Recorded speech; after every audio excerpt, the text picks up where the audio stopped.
नमस्कार दोस्तों साथियों। सारथी आज का विषय है, सारथी के संबंध। प्रभु श्री कृष्ण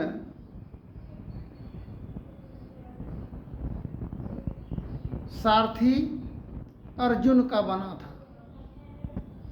अर्जुन का क्यों बने थे?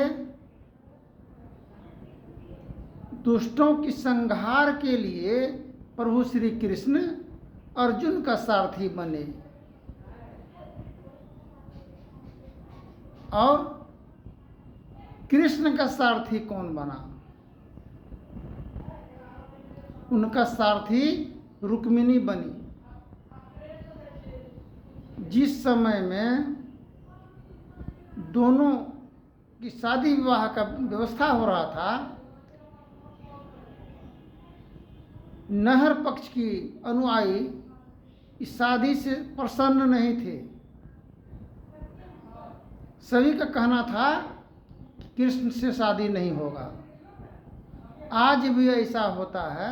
शादी विवाह के समय में माता पिता जब प्रसन्न नहीं होता है, कोई अगर गलत ढंग का अगर कोई लड़का होकर मिल जाए तो प्रसन्न नहीं होता है, मन में नहीं भाता है। ठीक इसी प्रकार कृष्ण से शादी रुक्मिणी का किसी को मन में नहीं था, नहीं हो। इसलिए रुक्मिणी को प्रेम श्री कृष्ण से होने के ही कारण दोनों विचार किए मन में कैसे होगा। मंदिर जाएंगे, वहीं से हम लोग चले जाएंगे। जब रुक्मिणी मंदिर गई, मंदिर दुर्गा पूजन हेतु, मंदिर से प्रभु श्री कृष्ण वहाँ आए और रथ लेकर के रुक्मिणी को कहे कृष्ण कि देखो, अगर हम सारथी बनेंगे तो लोग कहेगा कि रुक्मिणी को लेकर के भागा है, भगौरा नाम से कहे जाएंगे। सो नहीं, तुम ही रथ को चलाओ, संचालन करो। प्रभु श्री कृष्ण का संचालन करता रथ का सारथी रुक्मिणी बनी। वह ससुराल में अपने राज्य कायम करने के लिए, ससुराल में शोभा बढ़ाने के लिए, आज भी हम लोग जितने पुरुषगण हैं, उनका सारथी है कौन? स्त्री है। जो कह दिया वही बात मानना होता है। सास ससुर का बात, माता पिता का बात नहीं मानना होता है उतना। शायद किसी घर में होता भी होगा, किंतु विशेषतर यही देखा जा रहा है, स्त्रियों का विचार के अनुकूल सभी नतमस्तक होते हैं। प्रारब्ध से सारथी का बहुत बड़ा मोल है। एक गांव में किसान दंपत्ति जीवन खुशमय जीवन व्यतीत कर रहे थे परिजनों के संदर्भ में। जब विवाह शादी हुआ पुत्र का, उस समय से रास्ता बदलने लगा। जिस प्रकार नाच देखने जाते हैं हम लोग, तो एक्टर पर्दा के अंदर होता है, डायरेक्टर उस पर्दा के अंदर होता है, और दर्शक पर्दा के बाहर होते हैं। बाजा गाजा बजाने वाला वो नीचे होता है, बजंतरी पार्टी। तीन चरण में, तीन पहलू में नाच कला का प्रदर्शन होता है। ठीक इसी प्रकार घर का गार्जियन गृहस्वामी वह होता है डायरेक्टर, डायरेक्शन देने वाला, सीन कला को बताने वाला होता है। दुल्हा दुल्हन वह एक्टर के समान कला को प्रदर्शन करते हैं। जनसमूह में दर्शक जो आए हुए होते हैं उनको मग्ध मुग्ध खुश होने के लिए अपना कला का प्रदर्शन करते हैं। जब सभी को नाच शुरू होने के क्रम में सब एक तरफ से रहते हैं, पहला सीन में सभी एक तरफ वंदना करते हैं।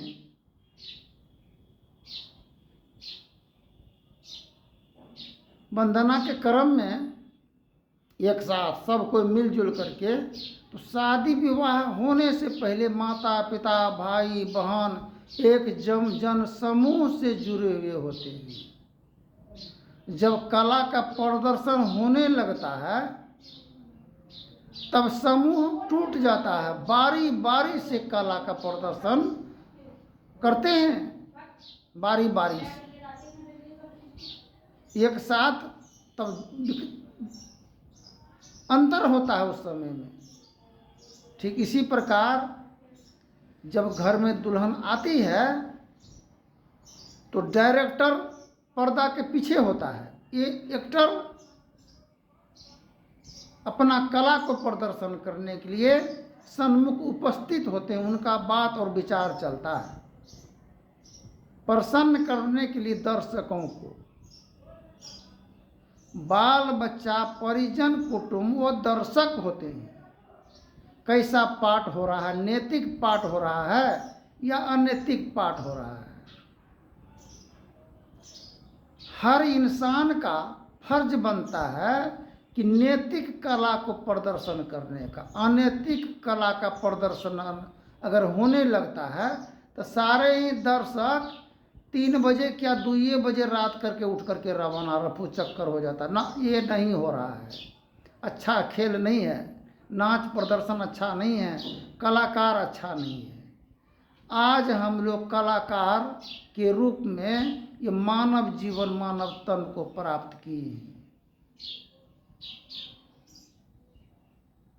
जब आई पुत्र वधू, उससे ऊब करके पहले तो धर्म पत्नी दोनों व्यक्तियों में चला झंझट, बवाल किचाल।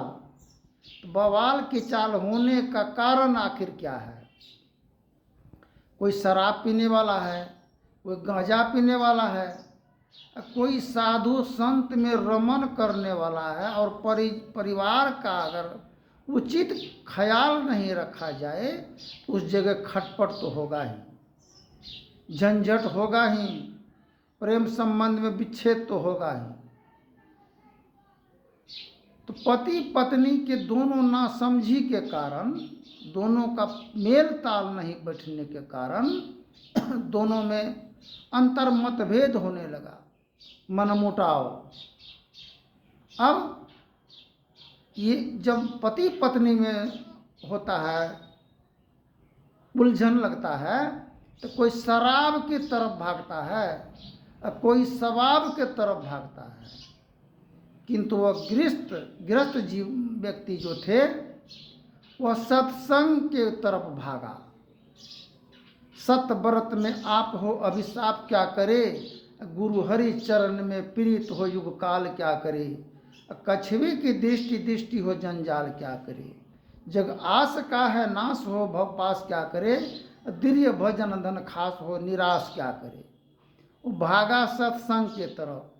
कितना सत्संग भवन का निर्माण करवाए, सभी को प्रेरणा दिए, सभी को जागृति प्रदान किए कि नहीं ये सत्य है। या कल आगे के प्रसंग में सुने थे, यह मन की बस्ती रोज बसती है, रोज उजड़ती है। सब सत्संग भजन चारों तरफ घमाघोर होने लगा, बहुत अच्छा लगने लगा, संत महात्मा आने लगे, गांव समाज का शोभा बढ़ने लगा। जब पुत्र वधू आई घर में तो वह सोची ये गार्जियन के नाम पर ये बेमतलब का आदमी है, घर का कार्य को नहीं संभाल करके ये आज यहाँ सत्संग में, कल वहाँ भजन में, एवं प्रकार से अपने जीवन को व्यर्थ ही गंवा रहे हैं। इससे आने वाला समय में बाल बच्चों पर नकारात्मक और बुरा असर पड़ेगा। पत्नी अपना जाल फेंकी, वो सत्संग के तरफ गए, कोई शराब के तरफ गए, कोई शराब के तरफ गए,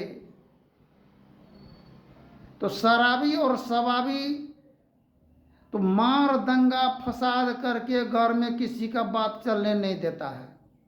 लेकिन साधु संत, साधु सज्जन, सोना साधु सज्जन, टूटे जुटे सोबार, माटी कुंभ कुम्हार का, यक्के धक्का में पार। वह परिजनों से टूट करके भी जुट जाते हैं और उत्तम शोभा कार्य को निर्माण करते हैं। ठीक है। मंगल भवन या मंगल हारी, दरबहु सुदशरथ अजिर बिहारी। राम सिया राम जय राम।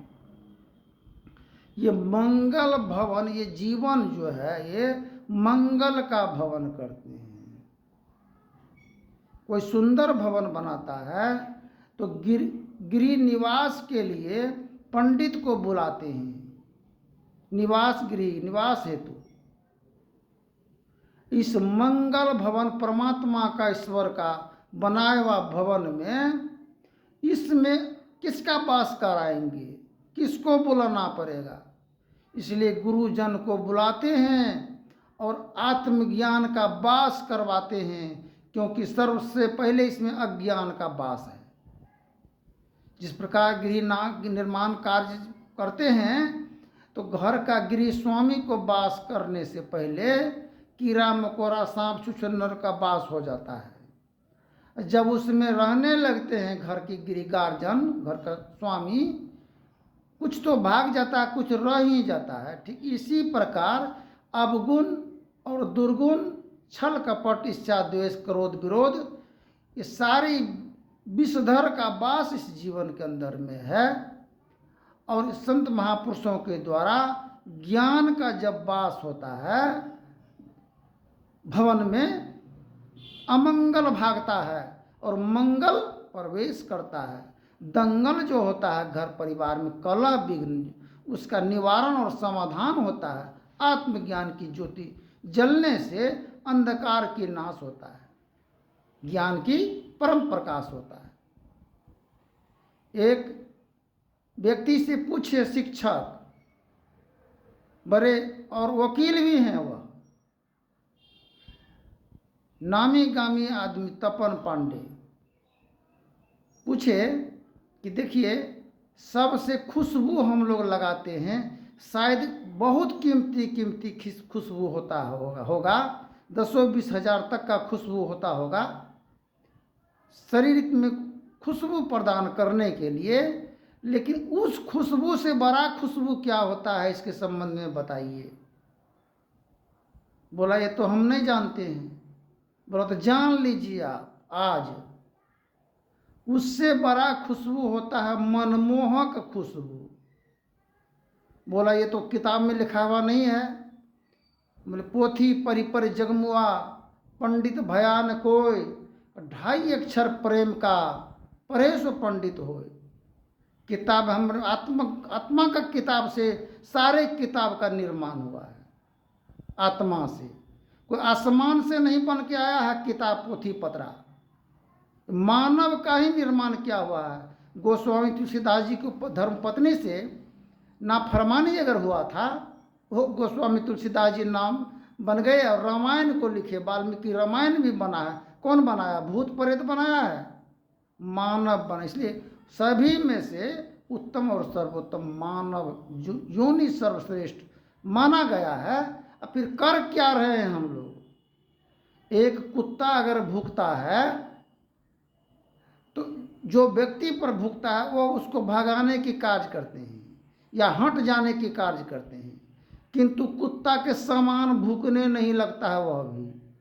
आज एक आदमी कोई भूखता हम पर वार्तालाप के क्रम में झंझट अगर होता है तो वह भूख ही रहा है, हम भी भूखने लग जाएंगे, तो क्या कुत्ता में और हम में अंतर क्या रहा? दास्तान है पुत्रवधू। पुत्रवधू जनानी से तो मर्द ने संभरा, अंत में नाथ पिन्हाने के काम पुत्रवधू की। वो कैसे? बोली, देखिए ये सभी जो भ्रमण विचरण कर रहे हैं, मृग नाभि कस्तूरी बसे, मृग ढूंढे बनमाही, वैसे घट घट राम हैं जिनको ना जानत नहीं। रमन करने वाला राम परमात्मा ईश्वर अंतर हृदय में वास है। अपने भवन का न ध्यान रखिएगा, आपन काज संहारो आपे, तीनों लोग हाँकते कापे। चारों तरफ से मन भर मन करते रहा, सत्संग भजन करते रहा, कीर्तन आदि इत्यादि करते रहे, भोज भंडारा करता होता रहा, किंतु ये समस्याओं का निवारण नहीं हो सका। पुनः फिर परिजनों के संबंध में मिल करके और जुल करके रास रहस्य को जानने की कोशिश किए। इसलिए 9 द्वार में जीवन आत्मा परा होने के कारण अंधकार में है। 10वें द्वार के जाने के लिए ये परिवार जो है बहुत बड़ा विद्यालय है, और सभी के अंतर हृदय में रमन करके अगर उसके आत्म का सम्मान करेंगे, आत्म ज्योति प्रदान होगा, एक दूसरे से विचारधाराओं की आदान प्रदान होने से मन का संशय और विषय की निवारण और समाधान होगा। मन में वह मनमोहक खुशबू की जागृति होगी, आदर और मान सम्मान हो। आज हम लोगों को जीवन में जो भी कोई भूख रहा है, तो हम अनभिज्ञ और परिचित नहीं होने के कारण हम पर परिजन भूख रहे हैं। इसलिए बुरा जो देखन में चला, बुरा न मिलिया कोई, जो दिल ढूंढा अपना, तो मुझसे बुरा न कोई। इसलिए पुत्र वधू का भी बहुत बड़ा अहम भूमिका है, धर्मपत्नी का बहुत बड़ा अहम भूमिका है, बेटा का बहुत अहम भूमिका है, पोता पोती नाती नतनी का भी अहम भूमिका है। सब कुछ आया जन्म लेकर के, तब न नाना बने, तब न दादा बने, तब न बाप बने, तब न दूल्हा बने, तब न दुल्हन बने। इसलिए इस जीवन की रहस्य चक्र को जानने और जनाने के लिए थोड़ा थोड़ा वाक्यों को आप लोगों के जन समूह में व्यक्त करते हैं, फिर आगे के प्रसंग बोलेंगे। धन्यवाद। जय हिंद, जय भारत।